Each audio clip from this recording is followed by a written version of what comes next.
सुप्रभात प्यारे बच्चों।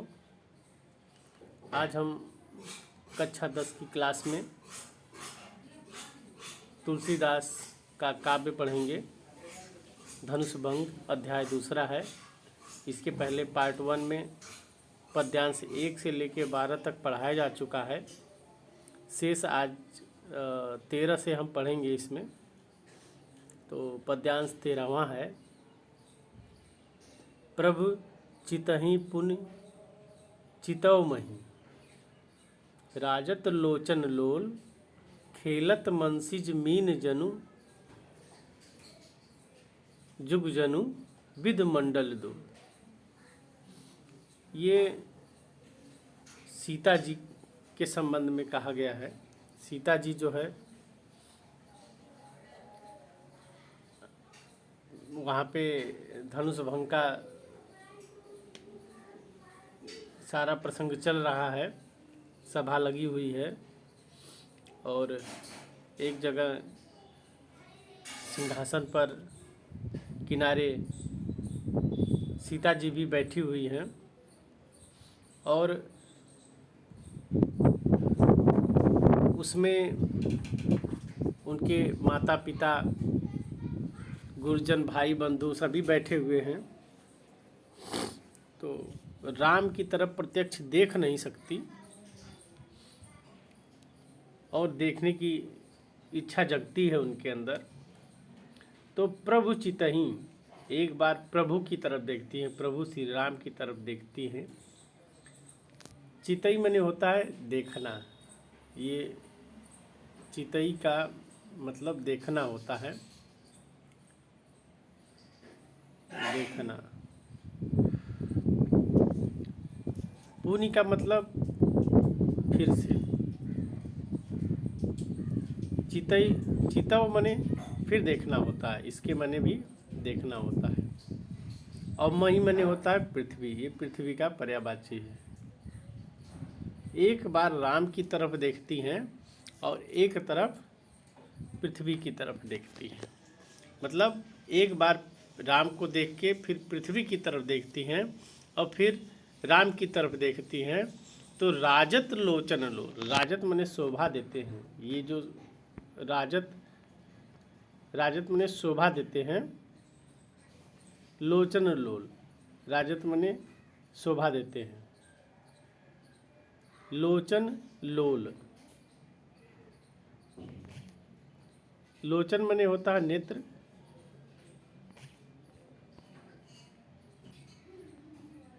इस लोचन का मतलब नेत्र होता है। लोल माने आँखों के अंदर जो गोल गोल है। राजत माने शोभा देता है। इस राजत का मतलब शोभा देना। तो पूरे का अर्थ हो गया, सीता एक बार प्रभु श्री राम की तरफ देखती हैं, प्रभु श्री राम की तरफ देखती हैं, पुनः फिर से पृथ्वी की तरफ देखती हैं। और इस तरह जो क्रम, एक बार पृथ्वी की तरफ, एक तरफ से एक बार श्री राम की तरफ देखने का जो चलता है, तो आँखों में जो लोल है, आँखों का जो गोल गोल है, वो बड़ा ही सुंदर लगता है। राजत माने शोभा देता है, बड़ा ही सुंदर लगता है। और ऐसा प्रतीत होता है, खेलत मनसिज मीन। मनसिज माने होता है कामदेव, मीन माने होता है मछली। ऐसा प्रतीत हो रहा है कि कामदेव की मछली जो खेल रही है और विद मंडल डोल। विद माने होता है चंद्रमा और विद मंडल माने चंद्रमा का मंडल डोल रहा है। ऐसा लग रहा है मानो कि चंद्र रूपी डोल जो है में, चंद्र रूपी डोल में कामदेव की दो मछलियाँ, मीन माने मछलियाँ, जो है खेल रही हैं, जल क्रीड़ा कर रही हैं, जल में खेल रही हैं। ऐसा प्रतीत हो रहा है। मनसिज पर्यायवाची है कामदेव का, मीन मछली का पर्यायवाची है, विद्युत चंद्रमा का पर्यायवाची है और मंडल डोल, चंद्रमा का मंडल ऐसा चंद्रमंडल डोल रहा है कि ऐसा प्रतीत हो रहा है कि कामदेव की दो मछलियाँ खेल रही हैं। ये पूरे का अर्थ है। अब अगला हम देखेंगे 14वां, गिरा अलिन। गिरा मने होता है बाणी और अलिन मने होता है भंवरा। मुख पंकज रोकी, यहाँ रूपक अलंकार है। गिर गिरि अलिन, गिरि अलिन बाड़ी रूपी भंवरा। मुख पंकज, और पंकज पर्यायवाची है कमल का। ये पंकज पर्यायवाची है कमल का। कमल रूपी मुख ने रोक रखा है। गिरि रूपी बाड़ी रूपी भंवरे को पंकज रूपी कमल रूपी मुख ने रोक रखा है। कहने का मतलब, और प्रकट न लाज निशा अवलोकी का मतलब लाज को प्रकट नहीं होने दे रहा है। और निशा अवलोकी, निशा पर्यायवाची है रात का। रात रूपी लाज जो है प्रकट होने नहीं दे रही। इसका कहने का मतलब कि अब मन के अंदर जो सीता के बातें हैं, प्रेम की बातें, कौतूहल है जो कि अपने मन की बातें विवाह मैं श्री राम से करूंगी, यह बात बड़े जनों के सामने लज्जापूर्वक होगी मैं यदि कहती हूँ तो उस बात को, अपने मन के प्रेम की बात को वो किसी से प्रकट नहीं कर पाती है। और बाणी, गिरा बाणी, गिरा मने बाणी, अलिन मने भंवरा। जो बाणी रूपे भंवरा है उनका, वो प्रकट नहीं हो रहा है, रुक जा रहा है। मुख रूपी कमल के, सीता का मुख जो है वो कमल माना गया है, और उस कमल के कारण वो भंवरा जा नहीं पा रहा है। वहीं पर बात उसकी मुख के अंदर से प्रकट नहीं हो रही है और रुक जा रही है। प्रकट न लाज निशा अवलोकी, और लाज के कारण जो है, लाज रूपी निशा के कारण कुछ जो है प्रकट नहीं हो रहा है, कुछ दिखाई नहीं दे रहा। अवलोकी मने दिखाई देना, कुछ दिखाई नहीं दे रहा है, यहाँ अवलोकी है। अवलोकी। लोचन, लोचन जलु रह लोचन कोना। लोचन, लोचन जो है नेत्र का पर्यायवाची है। जल रह लोचन कोना, आँखों का जल जो है आँखों के कोने में रह जाता है। भाव विभोर हो जाती हैं और आँखों में जल, आंसू प्रकट होने वाले रहते हैं, लेकिन उसको आँखों के कोने में वो रोक लेती हैं। उसी प्रकार जैसे परम कृपण, परम मने सबसे बड़ा, कृपण मने कंजूस, कृपण मने कंजूस, कर सोना। जैसे बहुत ही बड़ा कंजूस अपने घर के कोने में, किसी कोने में जो है सोना चुरा के रख लेता है, सोना चुरा के रख लेता है, उसी प्रकार सीता जो है अपने आँखों के जल को आँखों के कोने में रख लेती है। सकुची, सकुची संकोची हुई, व्याकुल मतलब घबराई हुई, बड़ी जानी। फिर उनको अपना ज्ञान आता है, अपना ध्यान आता है सीता को कि मैं तो बहुत सकुचाई और व्याकुल घबराई हुई हूँ। और धरि धीरज प्रतीत उनानी, और फिर वो अपने को धीरज धराती हैं, धरती हैं। धरि मने धारण करती हैं, धीरज मने धैर्य। अपने को धैर्य धारण करती हुई, प्रतीत मने विश्वास दिलाती हैं, उर आनी अपने मन में, मन को, अपने को धैर्य रख के और अपने मन को विश्वास दिलाती है। अपने को सकुचाई और व्याकुल हुई जान के सीता क्या करती हैं, धीरज धैर्य धारण करते हुए अपने मन को समझाती है। विश्वास रख करते हुए, प्रतीत मने विश्वास और मने हृदय या मन को विश्वास दिलाते हुए धैर्य धारण करती हैं और कहती हैं, सोचती हैं कि, कहती तो है नहीं क्योंकि लज्जा के कारण किसी से कह नहीं पाती, सारी बातें मन में चल रही हैं उनके, तो कहती है कि तन मन वचन, तन मने शरीर से, मन मने मन से, वचन मने वचन से, बोली से, तन मन वचन से मोर प्रणु साचा। यदि मेरा प्रण, जो प्रेम करने का प्रेम मैंने श्री राम जी से किया है, तो यदि तन से मन से वचन से मेरा प्रण सच्चा है, मेरे प्रेम का जो प्रण है वो सच्चा है, तो रघुपति पद सरोज चित राचा। रघुपत मने श्री राम, पद मने होता है पैर, सरोज मने होता है कमल, चित्त मने हृदय या मन, राचा मने लगा है। तो मेरा मन जो है प्रभु श्री राम के कमल रूपी चरणों में अवश्य लगेगा, अर्थात मैं उनकी दासी या पत्नी अवश्य बनूंगी। पद सरोज यहाँ रूपक अलंकार है, तो उनके कमलवत चरणों में मेरा मन अवश्य लगेगा। तो ये 14 का हो गया। अब आप जो है 15 का देखिए।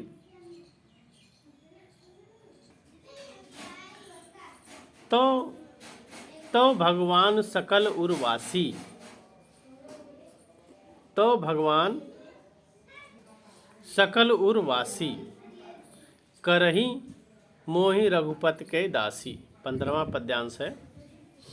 में तुलसीदास जी कहते हैं कि सीता जी ने श्री राम जी की ओर देखकर इस बात का निश्चय कर लिया है कि सबके हृदय में निवास करने वाले सकल उर्वासी, मतलब सबके हृदय में निवास करने वाले भगवान श्री राम मुझे अपनी दासी अवश्य बनाएंगे। तो भगवान श्री राम सकल उर्वासी, जो श्री राम भगवान सभी के हृदय में बसते हैं, करही मोह, करेंगे मोह मने मुझे रघुवत की दासी, अपनी दासी अवश्य बनाएंगे, अवश्य बनाएंगे। क्योंकि जितना जिस पर सत्य स्नेह होता है, जेहि पर सत्य स्नेहु, जेहि के जे पे सत्य स्नेहु, क्योंकि जिस पर जितना सच्चा प्रेम होता है वह उसे अवश्य मिलता है। सो तेहि मिले न कुछ संदेहु, सो मतलब उसको तेहि मिलई न कुछ संदेह, कुछ संदेह नहीं, उसको वो अवश्य मिलता है। जिस पर सत्य स्नेह मने प्रेम, सच्चा प्रेम होता है, जिसका जिस पर सच्चा प्रेम होता है, सो मतलब वह तेहि मिले, तेहि मने उसे मिलता है, न कुछ संदेह, इसमें किसी प्रकार का संदेह नहीं है, उसको वो अवश्य मिलता है। और प्रभु तन चितई प्रेम तन ठाना, प्रभु श्री राम को देखकर सीता जी ने अपने चितवन में उनके प्रति प्रेम ठान लिया है। चितवन मने, चित मने मन में, प्रेम तन ठाना, प्रेम ठान लिया है। तन मने होता है शरीर, अपने चित्त में उनको देखकर प्रभु चितई,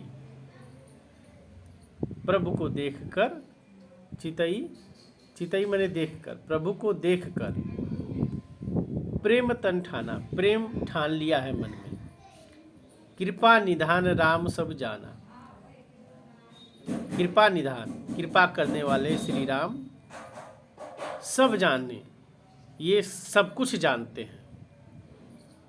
कृपा करने वाले, सभी पे कृपा निधान जो श्री राम हैं वो सब जानते हैं। ये बातें जानते हैं कि मैंने उनके प्रति प्रेम ठान लिया है, मैंने उनसे प्रेम कर लिया है। सियहि बिलो की तके उर कैसे, चितौ गरुण लघु ब्यालहि जैसे। अब देखिए, चूंकि राम उनके मन की सारी बातें जानते हैं, तो राम क्या करते हैं, श्री राम जी क्या करते हैं, उनके मनोभावों को राम कृपा निधान जो है अच्छी तरह जानते हैं। इसलिए श्री राम जी धनुष को की तरफ देखते हैं। सियहि बिलोक की, सिय मैंने सीता, सीता को बिलोक मैंने देखकर तकै धेनु कैसे, धनु मतलब धनुष की तरफ कैसे ताकते हैं, धनुष की तरफ कैसे ताकते हैं, देखते हैं। तकेउ मैंने देखते हैं, सिय मैंने सीता, बिलोक मैंने देखकर, सीता की तरफ देखते हैं, क्योंकि वो उनके सारे मन की बातें जानते हैं। और एक बार सीता को देखकर धनुष की तरफ वो कैसे ताकते हैं, अब वो कैसे ताकते हैं ये बातें इसमें लिखी गई हैं। चितई मतलब देखते हैं, गरुण, गरुण, गरुण पक्षी होता है जो देखता है, किसको देखता है, व्यालय माने सांप को, लघु सांप, छोटे सांप को, मतलब सांप को जैसे देखता है। गरुड़ पक्षी सांप का शिकार करता है, जैसे जैसे गरुड़ पक्षी सांप का शिकार करते समय उसको देखता है, उसी प्रकार राम जो है धनुष को तकते हैं, देखते हैं। सीता को एक बार देखने के बाद राम उसी प्रकार उस धनुष को देखते हैं जैसे गरुड़ पक्षी शिकार करते समय सांप को देखता है। अर्थात श्री राम जी भी उस गरुड़ पक्षी की तरह उस धनुष का शिकार करना चाहते हैं, अर्थात उसको भंग करके अतिशीघ्र सीता से विवाह कर लेना चाहते हैं। अब देखिए 16वां पद्यांश इसका। लखन लखेउ, लखन मने लक्ष्मण जी, लखेउ मने देखे, रघुवंश मणि, रघुवंश के मणि को, मणि को अर्थात श्री राम जी को। लक्ष्मण जी भगवान श्री राम की तरफ देखते हैं। ताकेव हरि को दंड, और फिर हर मतलब महादेव, कोदंड मने धनुष, महादेव जी का वो जो धनुष है, कोदंड पर्यायवाची है धनुष का, उसके तरफ ताकते हैं। मतलब श्री राम जी की तरफ देख के और फिर शंकर जी के धनुष की तरफ ताकते हैं, देखते हैं। पुलकति गात बोले बचन, पुलकत मने प्रसन्नचित होते हुए, गात मने शरीर से, गात शरीर का पर्यायवाची है, बोले बचन और बोलते हैं, मतलब प्रसन्नचित होके बोलते हैं।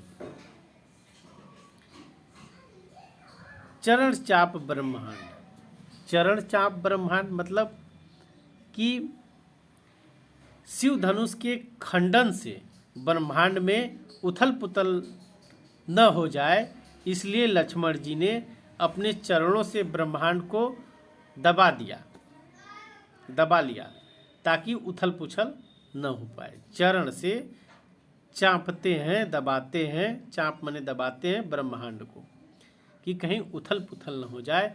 जब उनको लगता है कि श्री राम अब धनुष की तरफ गरुड़ पक्षी की तरह देख रहे हैं, तो इसका मतलब धनुष टूटने वाला है।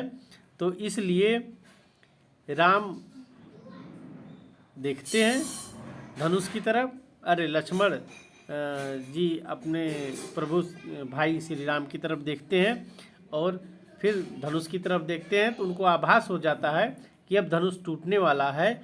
तो वो पुलकित होके, प्रसन्नचित होके बोलते हैं और अपने पैरों से, चरण माने पैर से दबा के ब्रह्मांड को बैठ जाते हैं, ताकि जो है इस ब्रह्मांड में उथल पुथल न हो जाए।